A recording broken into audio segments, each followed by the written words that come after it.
At 2:14 a.m., I pretended to be asleep.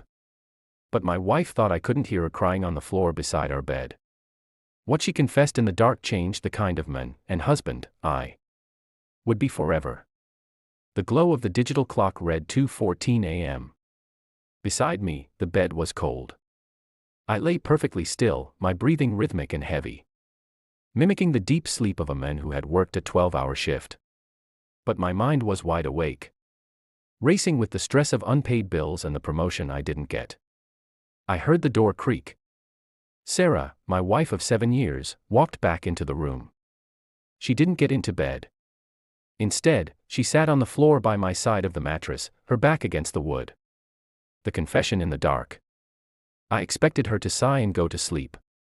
Instead, I heard a shaky, stifled sob. Then, she began to whisper, so softly that if the room hadn't been silent, I would have missed it. "I'm so sorry, Mark," she whispered. Her voice was brittle, like glass about to shatter. "I'm so sorry I'm not strong enough. You're out there killing yourself for us, and I'm failing you." My heart hammered against my ribs. Failing me. Sarah was the glue holding our lives together. She worked a part-time job, managed the house, and looked after my elderly mother. "I didn't tell you," she continued, her voice catching. "The doctor called again today. The treatment isn't working as fast as we hoped. But I can't tell you. You're already carrying the weight of the world on your shoulders. I see you looking at the bank statements. I see you skipping lunch to save $5. If I tell you I'm sicker than I let on, you'll stop eating entirely just to pay for my medicine." The weight of silence. I felt a cold chill run through my veins. I had noticed she was tired, but she always laughed it off as just a long day. I realized then that while I was trying to protect her from our financial struggles, she was trying to protect me from the fear of losing her. "I lie every night," she whispered, leaning her head against the mattress, inches from my hand. "I tell you I've eaten when I haven't. I tell you I'm fine when my bones ache. I just want to be the wife you deserve, not a burden you have to carry. I love you so much that it hurts to breathe. And I'm so scared that one day you'll realize you'd be better off without me." She stayed there for another hour, weeping silently, thinking I was lost in a dream. Eventually, she crawled into bed, careful not to wake me, and fell into a fitful sleep. The transformation. I didn't sleep at all that night. Those words, "you'd be better off without me," burned into my soul. When the sun rose, I didn't get up and complain about my back or the coffee being cold. I waited for her to wake up. When she opened her eyes, looking tired and pale, I didn't let her get up to make breakfast. I took her hand, looked her in the eyes, and I cried. I told her I heard everything. The wall we had both built, the wall of protecting each other through silence, crumbled. We spent that morning not as a provider and a housewife, but as two partners in a foxhole. Why it changed me. That night changed me because it stripped away my ego. I realized that strength isn't silence. I thought being a man meant carrying everything alone. I was wrong. Vulnerability is the highest form of love. By hiding her pain, she was hurting herself. By hiding my stress, I was making her feel like she couldn't lean on me. Time is a luxury. We stopped worrying about the promotion and started focusing on the now. Today, our bank account is still low. And her health is a journey we take day by day. But I no longer work for a paycheck. I work for her. Every "I love you" is now loaded with the weight of that midnight confession. I didn't just wake up that morning. I woke up to what truly mattered. A battle beyond the bedroom. The weeks following that night were the hardest of our lives. Once the secret was out, the peace of our ignorance was replaced by the war of our reality. But for the first time in years, we were fighting on the same side. The hidden ledger. A few days after the confession, I found a small blue notebook hidden behind the flower bin in the kitchen. It was Sarah's. When I opened it, my breath hitched. It wasn't a diary. It was a sacrifice log. Tuesday, Skipped physical therapy. Saved $40 for Mark's gas money. Friday, sold my grandmother's locket. Paid the electricity bill. Told Mark it was a late bonus from my work. Monday, pain is an 8 today. Smiled through dinner. He didn't notice. Good. Reading those lines felt like being punched. While I was feeling proud of myself for providing, she was literally dismantling her history and her health to keep the lights on. I realized that my hard work was only half the story. She was the silent engine keeping the ship from sinking. The breaking point. The breaking point came on a rainy Tuesday. I came home early because the construction site was flooded. I walked in to find Sarah collapsed on the kitchen floor, clutching a bottle of water. I panicked. I scooped her up, her body feeling lighter than it ever should, and rushed her to the hospital. As I sat in that sterile, white waiting room, the weight of the world finally crushed me. I realized that love wasn't just about staying together. It was about fighting to keep the other person alive. The doctor came out, looking tired. She's exhausted, Mark. Her body is reacting to the stress as much as the illness. She needs rest, and she needs the aggressive treatment we discussed. No more delays. I don't have the money, I whispered, my voice breaking. The doctor looked at me with pity. She told us that. She asked us not to call you. She said you were already doing enough. A new resolve. That was the moment I truly changed. I stopped being a victim of my circumstances. I called my boss and told him I wouldn't just take the extra shifts. I wanted the graveyard foreman position, the one nobody wanted because it was dangerous and grueling. I started selling everything I didn't need. My old truck. Gone. My collection of tools. Gone. But it wasn't just about the money. It was about the emotional shift. Every night at the hospital, I sat by her bed. I didn't check my phone. I didn't complain about my tired muscles. I read to her. I held her hand.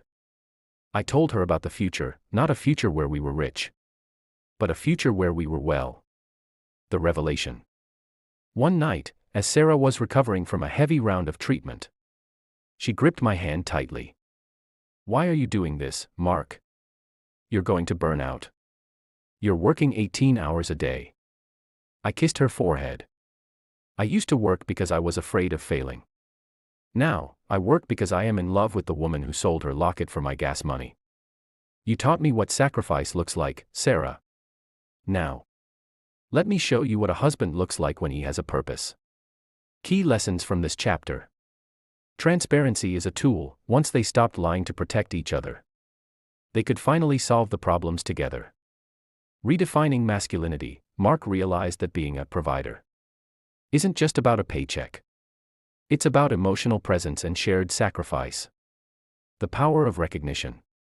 Recognizing Sarah's silent struggle gave Mark the strength to work harder than he ever had before. The long climb in the locket.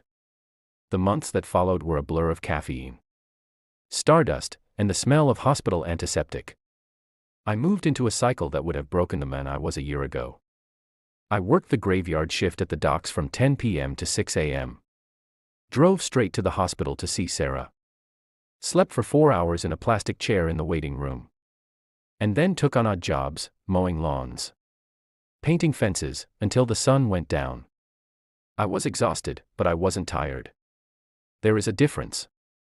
Fatigue is of the body, but exhaustion of the soul happens when you have no why. I finally had my why. The turning point. About 6 months into the aggressive treatment, the doctor walked into Sarah's room with a folder. For the first time, he wasn't frowning. The markers are down, he said, pointing to a graph that looked like a mountain peak finally sloping into a valley. The inflammation is receding. Sarah, your body is finally winning the war. We cried. We didn't cheer or jump. We just held each other and sobbed quietly. The silence that used to be filled with secrets was now filled with relief. The secret fund. But there was still the matter of the debt and the things we had lost. I had been keeping a secret of my own. Every time I did an extra side job, the ones Sarah didn't know about, I put that money into a separate envelope. I called it the Restore Her Soul Fund. I wasn't just working to pay the hospital.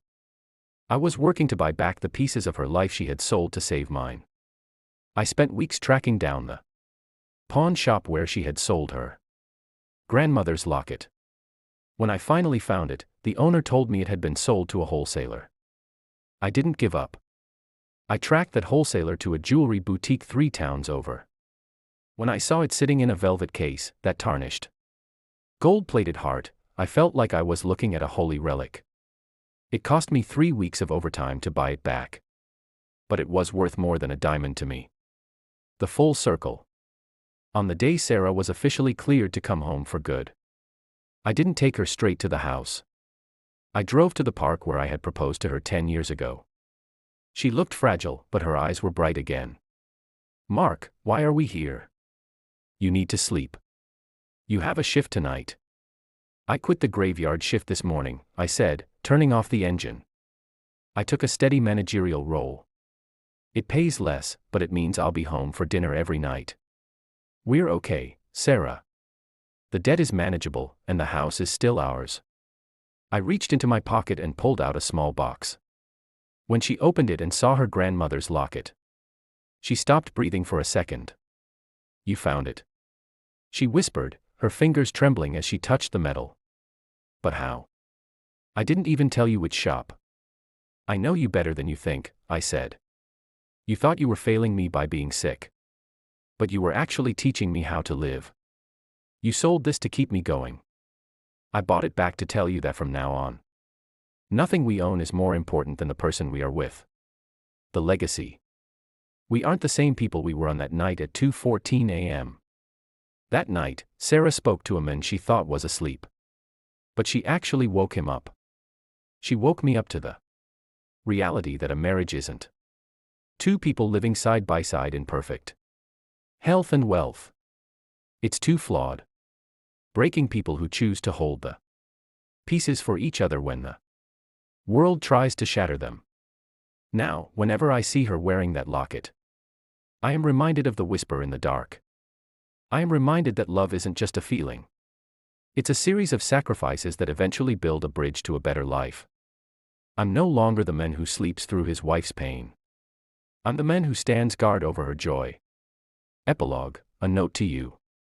If you are reading this and you are carrying a secret burden to protect someone you love, remember Sarah and Mark. Silence can be a wall, but vulnerability is a bridge. Don't wait until 2 a.m. to speak your truth. This concludes the main story arc of Mark and Sarah. Would you like me to write a 5 years later follow-up to see where their life went next? Or should we start a new story with a similar emotional theme? 5 years later, the echo of a whisper.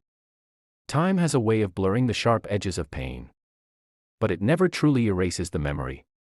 It has been 5 years since that night in the dark. And 5 years since the day I bought back the locket. Our lives look different now, quieter, more intentional.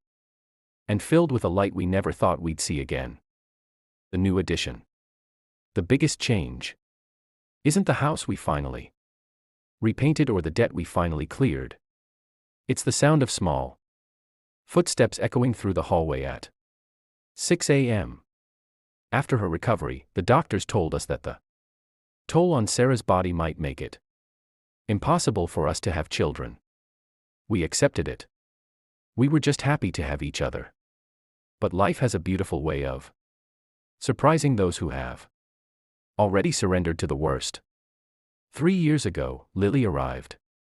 I remember holding her for the first time in that same hospital where I once sat in a plastic chair, praying for Sarah's life.